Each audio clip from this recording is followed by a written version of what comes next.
আসসালামু আলাইকুম। আমন্ত্রণ জানাচ্ছি খেলাধুলার আপডেট নিউজ ট্রেন ক্রিকেটে। বাংলাদেশ হেরে গেছেন অনেক আগেই, তবুও যেন টাইগারদের স্মৃতি ভুলতে পারেননি। দূর থেকে দেখেছেন টাইগারদের খেলা, দিয়েছেন একের পর এক পরামর্শ। বলছিলাম বাংলাদেশ দলের সাবেক কোচ অ্যানাল ডুরান্টের কথা। বাংলাদেশে চলছে বৈষম্য বিরোধী কোটা সংস্কার আন্দোলন। চলমান আন্দোলনকে ঘিরে দেশে বিভিন্ন স্থানে হতাহতের মতো ঘটনাও ঘটেছে। শিক্ষার্থীদের পাশে দাঁড়িয়েছেন অনেক ক্রিকেটার, প্রকাশ করেছেন সহানুভূতি, চেয়েছেন শান্তিপূর্ণ সমাধান। চলমান সহিংসতায় দূর থেকেও চুপ থাকতে পারেননি টাইগারদের সাবেক বোলিং কোচ অ্যানাল ডুরান্ট। তিনি এবার শিক্ষার্থীদের পাশে দাঁড়িয়েছেন।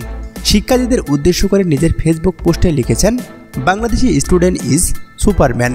অর্থাৎ এর দ্বারা তিনি বাংলাদেশের শিক্ষার্থীদের প্রতিবাদের শক্তিমাত্রাকে প্রবলভাবে সমর্থন করেছেন।